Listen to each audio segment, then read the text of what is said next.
मेरे पास कुछ और डाटा था जो कि मैं शेयर करना चाहता था, मगर बात हम अपनी वहीं से शुरू करते हैं, कंटिन्यू रखते हैं। तो बात यह है कि अभी क्या इस मॉडर्न ज़माने में जबकि डाटा और इन्फॉर्मेशन इतनी अवेलेबल है, क्या हमें ज़रूरत है इस नए इदारों के जबकि कॉलेजेस हैं? क्या हमारे पास जो इंफ्रास्ट्रक्चर है वो काफ़ी है? हमारे जो बच्चे आज जिन माहौल में पढ़ाई करते हैं, क्या ये इनफ है? बहुत सारे सवाल हैं, इनको समझने की ज़रूरत है। या छोड़ दीजिए इसको।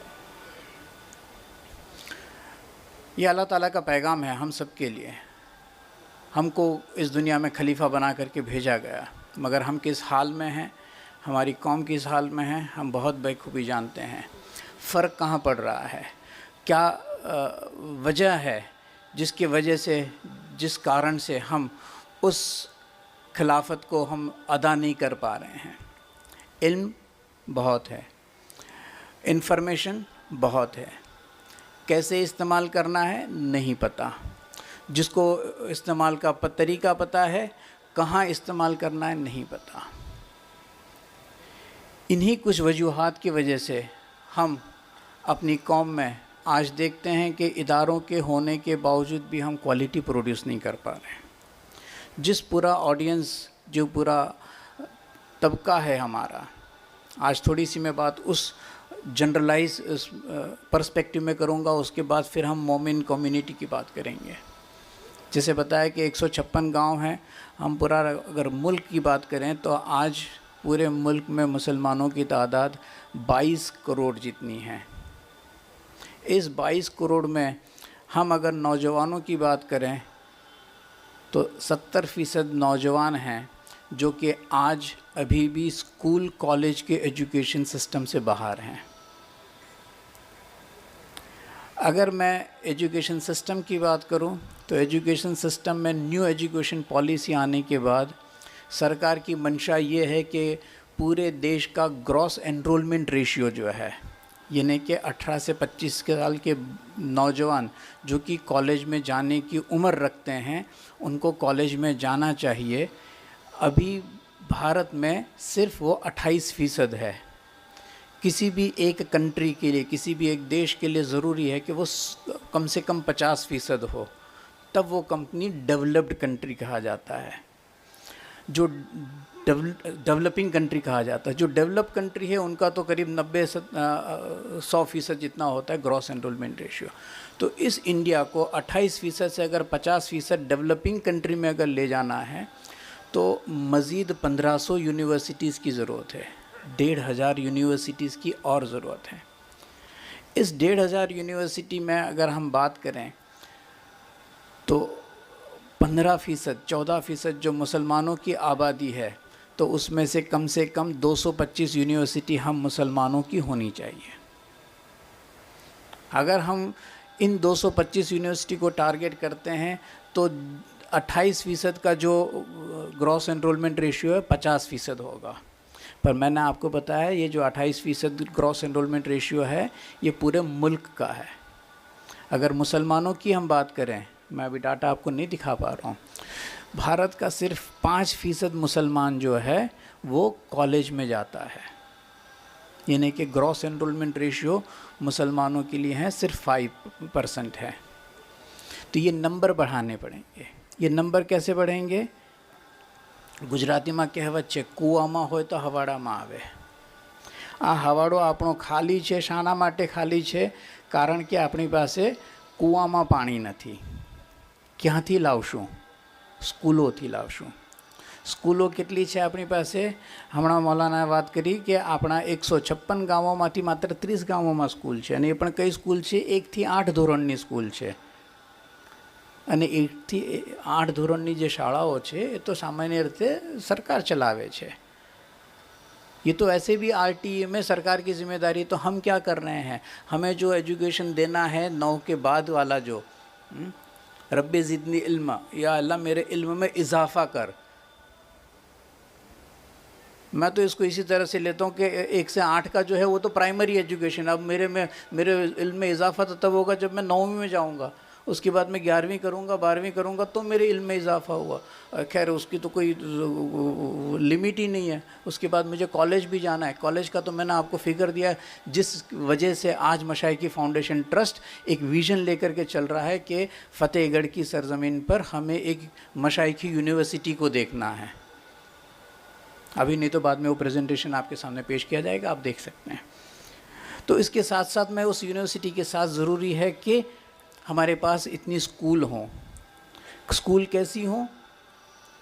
ऐसी जहाँ करके, जैसे बात की गई, सिर्फ इल्म को तालीम में न कन्वर्ट किया जाए, मगर तादीब के साथ में उनको मॉरल एजुकेशन दिया जाए, जिससे कि जो भी हमारे पास डॉक्टर बनता है, इंजीनियर बनता है, आर्किटेक्ट बनता है, वो सबसे पहले एक अच्छा इंसान बने, अच्छा एक मोमिन बने, एक अच्छा मुसलमान बने। इसके लिए माहौल की ज़रूरत है, और उस माहौल में लाने के लिए बच्चे की जो उम्र है वो सबसे बेहतर उम्र होती है उसकी प्राइमरी एजुकेशन की। और उसके बाद जो उसका करियर बनता है 9 से 12 के 4 साल की उम्र की, 4 साल का जो अरसा है उसमें। इसीलिए मशाइखी फाउंडेशन ट्रस्ट ने तय किया है कि इन 156 गांव, सिर्फ 156 गांव नहीं बल्कि पूरे बनासकांठा में अभी सिर्फ पालनपुर में कुछ CBSE स्कूल्स हैं जहां की थोड़ी सी क्वालिटी है, मगर उनकी फ़ीस जो है लाखों रुपये में है। तो आज अगर बात करें तो पूरा बनासकांठा एक ऐसा ज़िला है जिसमें अच्छी इंग्लिश मीडियम स्कूल है ही नहीं। तो हम अभी सिर्फ 156 गाँव को नहीं ध्यान में रख के कर रहे हैं, ये इंशाल्लाह एक ऐसा इदारा बनेगा जिससे कि हर कम्युनिटी के, हर जमात के लोगों को इससे इस्तेफ़ादा होगा। ये एक ऐसा इदारा बनने जा रहा है कि जहाँ 9वीं से 12वीं तक और 11th और 12th में साइंस और कॉमर्स दोनों ब्रांचेस दी जाएगी इंशाल्लाह। इस तरह का पूरा स्कूल का डिज़ाइन आप देखेंगे कि 2 बिल्डिंग साथ में ट्विन बिल्डिंग बने हुए हैं, जिसमें एक में गर्ल्स पढ़ेंगी, एक में बॉयज़ पढ़ेंगे, और दोनों को कनेक्ट किया हुआ है माशाल्लाह बहुत अच्छी तरीके से, जिसमें कि लेबोरेटरीज़ रहेंगी। ये एक इस तरह का निज़ाम रहेगा कि जिसमें बच्चा सुबह से शाम तक वो एक इस्लामी माहौल में रहेगा, और पूरी एजुकेशन जो है उसकी CBSE करिकुलम के हिसाब से होगी।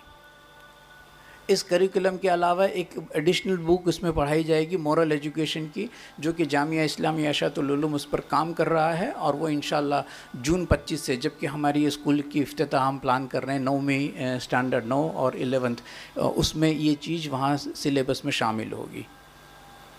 ये एक इस तरह का स्कूल तैयार हो रहा है कि जो वही पाछું હું પોતે પણ ગુજરાતી છું, એટલે ત્યાંથી રણમાં મીઠી વીરડી સમાન જે આપણે કહીએ એવી એક આ શાળા તૈયાર થવા જઈ રહી છે।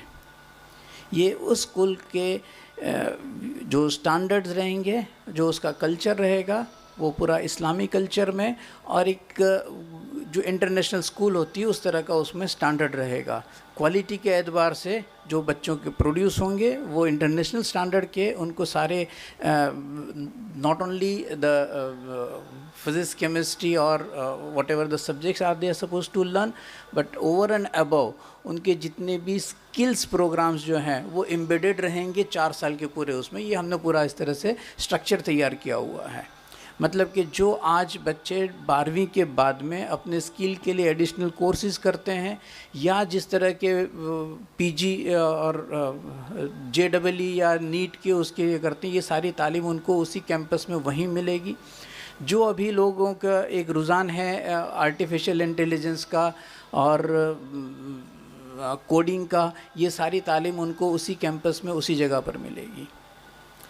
आज हमें सिर्फ बनासकांठे में नहीं मगर गुजरात के हर ज़िले में, देश के हर राज्य में एक यूनिवर्सिटी और एक डिस्ट्रिक्ट में हमें इस MFT स्कूल की तरह से एक इदारा बनाने की ज़रूरत है।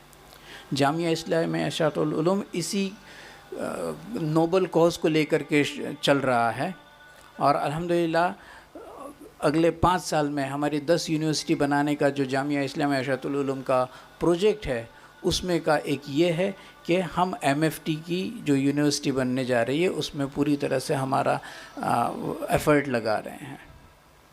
जैसे बात की इल्म, मैं अपनी पहली उसमें बात कर चुका था, इल्म ना दीनी होता है ना दुनियावी होता है। जितना इम्पोर्टेंस एक दारुल उलूम का है, जितना मदरसे का है और जो एजुकेशन का है, वही स्टैंडर्ड स्कूल का और कॉलेज का भी है। क्योंकि इल्म कभी अल्लाह ताला के जुरिस्डिक्शन के बाहर का नहीं होता। एक मिसकंसेप्शन है कि अगर कोई दीनी इदारा है तो हम उसको डोनेशन देंगे, दुनियावी इदारे को नहीं देते हैं। क्यों? दुनिया अल्लाह ताला ने नहीं बनाई है क्या? अगर कोई ऐसा कहता है कि नहीं ये इस्लाम है जो है वो सिर्फ़ अल्लाह का दिन है और अल्लाह का दिन सिर्फ़ इस्लाम है, दुनिया नहीं है, तब आप ये तफ़र्रा कर सकते हैं कि कुछ दीनी है और कुछ दुनियावी है। दुनिया भी उसी अल्लाह ताला ने बनाई है और पूरी दुनिया का निज़ाम जो चल रहा है वो भी अल्लाह के इल्म से चल रहा है। तो उस अल्लाह के इल्म को अगर समझने के लिए कोई इदारा बना हुआ है तो वो मेरी समझ में तो ये, मेरी नाक़िस समझ में तो यही है कि वो अल्लाह के ही इल्म को हासिल करने की कोशिश कर रहे हैं।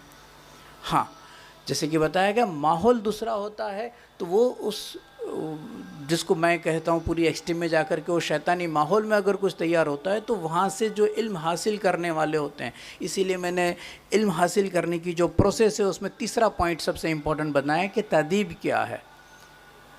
अगर वो अदब नहीं सिखाया गया है कि जो इल्म हासिल हुआ है, जो नॉलेज क्रिएशन हुआ है, उस नॉलेज की एप्लीकेशन अगर ठीक से नहीं हुआ तो फिर वो intelligence, there are the stages of the learning process. जो इन्फॉर्मेशन है उस इन्फॉर्मेशन को समझा जाए, इल्म को तालीम में कन्वर्ट किया जाए, that is what we call the education. The process of education results into the knowledge creation. और जिसके पास नॉलेज होता है उसके पास दो चॉइस होता है कि वो किस तरह के काम में अपना इल्म को, अपने नॉलेज को इस्तेमाल करेगा, और वो होती है उसकी अपनी इंटेलिजेंस विथ द मोरल। उसको जिस तरह की तालीम दी गई होगी वो उस तरह से अपनी इंटेलिजेंस को यूज़ करेगा। और हम जिस इदारे की बात कर रहे हैं वो इस तरह के बच्चे बनेंगे इंशाअल्लाह कि जो हमारे दीनी मकासद जो हैं उनको पूरा करने वाले बनेंगे। इसलिए मेरी आप सबसे गुजारिश है, बाकी डिटेल्स काफ़ी हैं स्टेट लेवल की और बनासकांठा की और हमारे अपने इस फतेहगढ़ प्रोजेक्ट की, वो वक्तन फ़वक्तन आप लोगों तक पहुंचाई जाएगी। मैं अभी वक्त की किल्लत को देखते हुए अपनी बात को यहीं ख़त्म कर रहा हूँ। शुक्रिया, जज़ाकल्लाह।